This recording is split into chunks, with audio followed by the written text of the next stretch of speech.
तो बच्चों आप सभी का स्वागत है एसडी आदर्श विद्यालय के ऑफिशियल यूट्यूब चैनल में। तो बच्चों आज हम लोग क्लास 1 के साइंस का सबसे पहला चैप्टर करने वाले हैं पौधों का जगत। ठीक है, द वर्ल्ड ऑफ प्लांट्स। तो बहुत ही मजेदार तरीके से हम लोग कवर करने वाले हैं बहुत ही मजेदार चैप्टर को, और बहुत ही मजेदार बच्चों के लिए जो कि आप हो। तो इस वीडियो को पूरा देखना है, हर एक चीज समझाऊंगा। ठीक है, एवरीथिंग आई विल एक्सप्लेन। मैं हर एक चीज समझाऊंगा, आपको बस समझ के जाना है। वीडियो में लाइक कर देना। ठीक है, जो नीचे वाला वो लाइक बटन दिख रहा है ना, जैसे कि मैं यहाँ पे दिखा रहा हूँ, तो उस लाइक बटन को दबा देना है। चैनल को सब्सक्राइब कर लेना, सब्सक्राइब करना भी सिखाऊं तो इस तरह से आप चैनल को सब्सक्राइब करिएगा। ठीक है, और वो बगल में जो घंटी का निशान है ना, उसको भी दबा दीजिएगा ताकि हम जो भी वीडियो भेजे आपको पहले मिले, और ये बिल्कुल फ्री है। तो चलिए शुरू करते हैं चैप्टर को, जो कि बहुत ही मजेदार है और हम लोग बहुत ही मजेदार तरीके से पढ़ने वाले हैं। तो बच्चों जो पहला चैप्टर है वो है पौधों का जगत। मैंने पहले भी बताया कि आज हम लोग पौधों का जगत पढ़ने वाले हैं। अब आपको कुछ सोचना है, क्या सोचना है वो मैं बताऊंगा।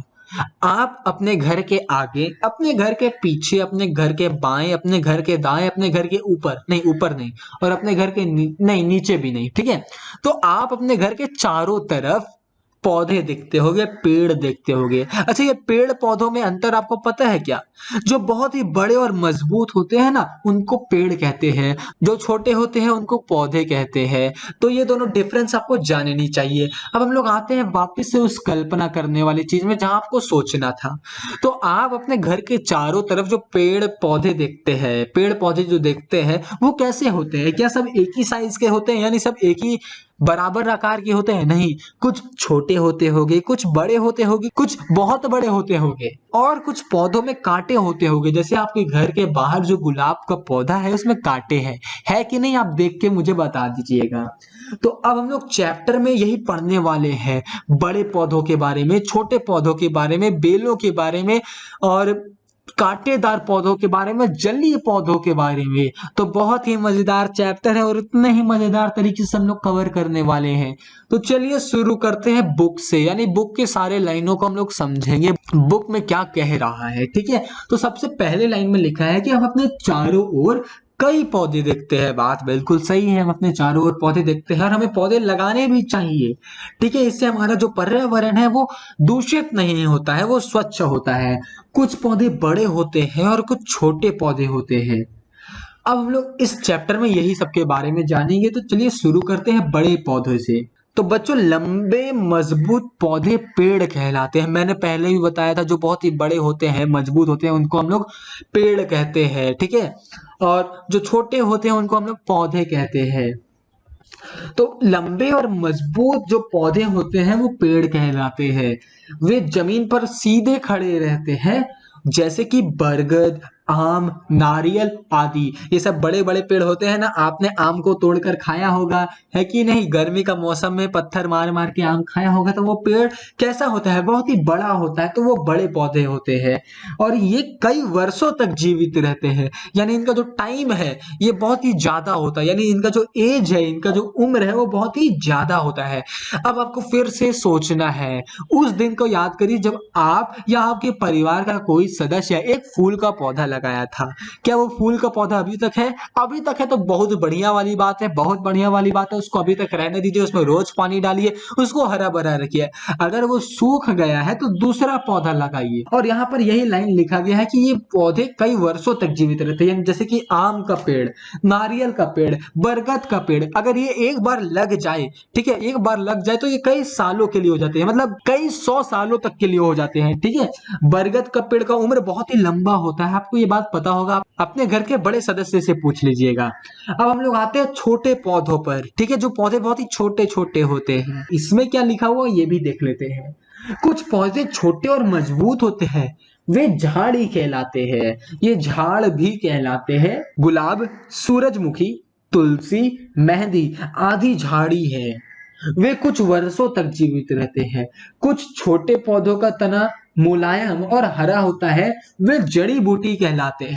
तो बच्चों छोटे पौधों में क्या क्या लिखा गया है, ये लिखा गया है कि कुछ पौधे छोटे और मजबूत भी होते हैं, वे झाड़ी कहलाते हैं। इनको हम लोग झाड़ भी कहीं कहीं कहते हैं। एग्जाम्पल में क्या क्या दिया गया है, गुलाब, सूरजमुखी, तुलसी, मेहंदी। और ये कुछ ही वर्षों तक जीवित रहते हैं। अगर आपने कुछ बचपन में कोई फूल का पौधा देखा होगा तो वो अभी तक जीवित नहीं रहा होगा, ठीक है, क्योंकि इनका जो एज रहता है वो ज्यादा नहीं रहता है, लगभग ये 4 से 5 साल रहेंगे और उसके बाद आपको फिर से नया लगवाना पड़ेगा। तो ये पौधे जो होते हैं वो बहुत ही छोटे होते हैं और ये बहुत जल्दी मुरझा जाते हैं अगर इनका देख रेख नहीं किया जाए तो। कुछ छोटे पौधे का तना मुलायम और हरा होता है, वे जड़ी बूटी भी कहलाते हैं। यहाँ मैं जड़ी बूटी से सिर्फ दवाइयों की बात नहीं कर रहा हूँ, औषधियों की बात नहीं कर रहा हूँ, यहाँ से मैं सब्जियों की भी बात कर रहा हूँ। आगे देखिए लिखा होगा, ऋतुनिष्ठ पौधे भी ये कहलाते हैं, यानी जो जड़ी बूटी यहाँ पे जो लिखा है इन्हें ऋतुनिष्ठ पौधे भी कहलाते हैं। ज्यादातर सभी सब्जियां जड़ी बूटी होती, ठीक है, ज्यादातर सभी सब्जियां जड़ी बूटी होती है। गेहूं, सरसों, टमाटर, पालक, घास आदि जड़ी बूटी है। पालक आपकी मम्मी कहती होगी ना कि इसको खाओ खाओ, क्योंकि ये स्वास्थ्य के लिए फायदेमंद रहता है। आप खाइएगा पालक जब भी मिले, क्योंकि ये ऋतुनिष्ठ पौधे होते हैं, ये 12 महीने नहीं रहते हैं। एक साल में कितने महीने होते हैं, 12 महीने होते हैं, तो ये जो पालक होता है ये पूरे 12 महीने आपको नहीं मिलता है। तो बच्चों अब तक हम लोगों ने बड़े पौधे छोटे पौधों के बारे में बात की है। अब हम लोग बेलों में आते हैं। कुछ पौधों का तना बहुत कमजोर होता है, वे स्वयं से सीधे खड़े नहीं हो सकते हैं, उन्हें सहारा चाहिए। उदाहरण के लिए एक दीवार का या दूसरे पौधे का, वे बेलें कहलाती है। मटर, मनी प्लांट, अंगूर की बेल आदि बेलें हैं। अब हम लोग बात करते हैं कांटेदार पौधों के बारे में। कुछ पौधों पर कांटे होते हैं, आपने देखा भी होगा, वे कांटेदार पौधे कहलाते हैं। कांटे इन पौधों को जानवरों से बचाते हैं। आप सोच भी रहे होंगे कि आखिर इस पौधे में कांटे क्यों होते हैं, तो वो कांटे इसलिए होते हैं कि वो कांटे उन्हें जानवरों से बचाते हैं। बबूल, कैक्टस, चाइना रोज, नींबू आदि कांटेदार पौधे हैं। अब हम लोग बात करते हैं जलीय पौधे के बारे में। कुछ पौधे जल में उगते हैं, वे जलीय पौधे कहलाते हैं, वे जलीय पादप भी कहलाते हैं। कमल, सलाद, जलीय लिली आदि जलीय पौधे हैं।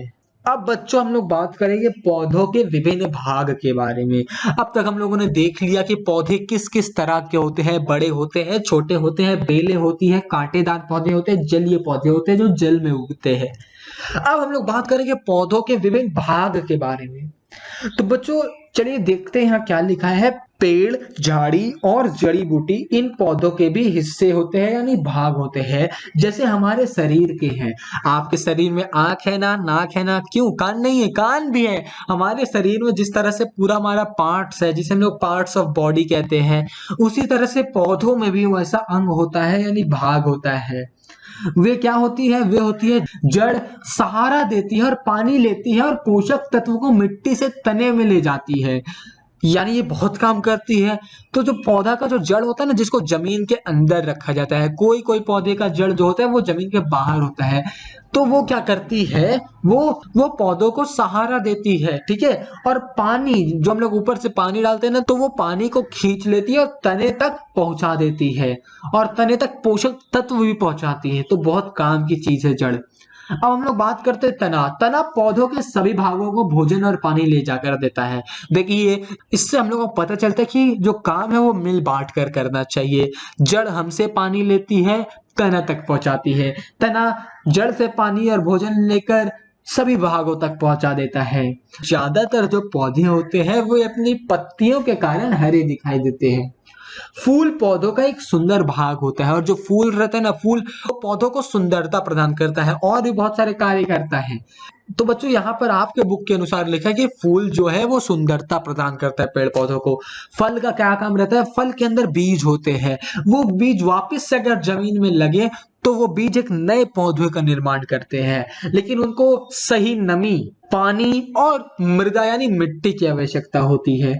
तो बच्चों इसके नीचे वाला जो डायग्राम दिया गया है, इस डायग्राम में दिखाया गया है कि एक बीज जमीन के नीचे था, उसको बादल से पानी मिला और साथ ही साथ धूप मिला, तो वो धीरे धीरे बड़ा होते गया और एक पौधा बन गया। इस डायग्राम को आप अपने कॉपी में बना लीजिएगा, और उसके बगल में भी एक डायग्राम है, पौधों के विभिन्न भाग, इसे भी अपने कॉपी पर बना लीजिएगा सुंदर से, ठीक है। तो इसी के साथ इस चैप्टर को करते हैं हम लोग फिनिश। जो भी क्वेश्चन आंसर है वो आगे आपको दिया जा रहा है, उसे भी आपको कॉपी में लिखना है। तो बच्चों बहुत बहुत धन्यवाद हमारे साथ बने रहने के लिए। हम लोग फिर से लौटेंगे एक नए वीडियो के साथ, जब तक के लिए बने रहे SDAV के साथ। आगे आप सभी को अभ्यास प्रश्न दिया जा रहा है। आप सभी पेरेंट्स से रिक्वेस्ट है कि आप अपने बच्चों का कार्य कंप्लीट करवाएं।